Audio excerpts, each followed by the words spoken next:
விஷ்ணு பிரம்பா தமிழ்நாட்டுக்குள்ளே அனைத்து கட்சிகளும் இப்போ கடிக்க விடுவார். புரியா?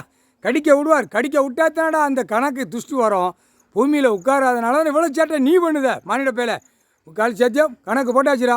இப்போ அடிக்கிற செட்டி கிராமத்தில் ஒவ்வொரு கொடியை தூக்குறேன் வாசிக்கிறேன். இப்போ உள்ள ஜென்ரேஷன் இப்போ நடிகர் ஆட்டி ஓட்டுதானா இப்போ இவனைத்தான் உள்ளே கடிக்க விடுவார். கடிடா கே ஊன்னு சிட்டி கிராமத்தில் கிளம்புவான். எப்படியே நடித்து மூளை திருப்பி வச்சுருக்கான்ல அந்த நடித்த மூளை திருப்பி அடிக்க விடுவார். புரியுதா? படிச்சிருக்கீங்களடா கணக்கு போட்டதை புரிஞ்சு பாடுறா. இப்போ எல்லா கட்சிக்காரனும் இப்போ அடிக்க ஆரம்பிப்பான். ஒருத்தன் நம்ம இந்த கருப்பு சிவப்பு திமுக கட்சிக்காரன் இதோட எல்லாமே அவனே கொடியை தூக்குன அந்த கொடி துக்கம் ரத்தம் சிகப்பு கருப்பு ஏற்கனவே கணக்கு உள்ளே போட்டாச்சு. இப்போ தான் சூடு பிடிக்கி கரூர் கணக்கு போட்டாரா கரூர்லேருந்து இப்போ பிடிக்கும். தமிழ்நாடு முழுவதும் பிடிச்ச ஆட்டையில் டெல்லி வரைக்கும் பிடிக்கும்.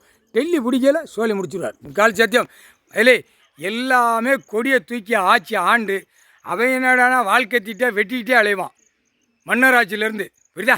இப்போ இவனுங்க ரோட்டில் நான் கையை ரெண்டும் காலை தூக்குதோம்னு இந்த ஏற்கனவே நிறைய போயிடும். ஏதோ ஓரளவுக்கு காப்பாற்றி வராரு. ஏழை எளிய மக்கள் கடவுள் காப்பாற்றி வராரு. சரியா? இல்லைன்னு வச்சுக்கோ பூரா அழிச்சு போடுவார். ஒன்றுக்கு அடித்து சாவிடா அப்படின்னு. என் கணக்கு வராத வரைக்கும் எல்லாமே கொலைப்பொடியில் விட்டுருவார் தமிழ்நாடு முழுவதும். அதுக்குத்தான் கணக்கு போடுதார். என்ன காரணம்? பூமியில் நான் உட்காந்துருக்கேன், எனக்கே வாதாட்டமா எனக்கே கேஸா அப்படிங்கிற கேள்வி முற்றுப்புள்ளி வரும்.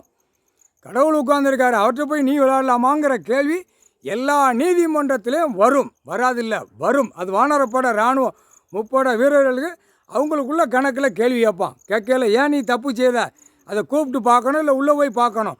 கடவுள் எங்கே உட்காந்துருக்காரு? அவர் உட்காந்துருக்காரு, நீதிமான் உட்காந்துருக்காரு, ஏன் நீ பார்க்கல? அந்த முற்றுப்புள்ளி வரையில் தான் கவர்மெண்ட் லாயரு எம்எல்ஏ மந்திரி பூரா பேர் உள்ளே மாட்டுவான். இதான் கணக்கு. அப்படி தான் கணக்கு உள்ளே கொண்டு வருவார். எப்படியோ சுற்றி வளைச்சி இப்படி கொண்டு வர. இப்போ 2 கையை காலை தோளில் தூக்கி போட்டு போகிறான் எம்எல்ஏ பூரா. தூக்கி போடுறா இல்லை உன் பொண்டாட்டி மாரில் தூக்கி முன்னாடி வச்சு வித்தோட்டமாக தூக்கிட்டு போங்கடா வைங்கடா நல்லா பார்ப்பான். ஜனநாயகம் ஓட்டு போடுறேன் கண்டார வழிமான இந்த விருதுநகர் மாவட்டத்தில் கடும் கோபத்தில் இருக்கார். தூக்கி போட்டு மீச்சு பார்க்காரு. இவனுங்களை என்ன செய்யணுங்கிறத பார்த்துக்கிட்டு இருக்காரு. ஒழுங்கா போ முக்கால் சத்தியம்.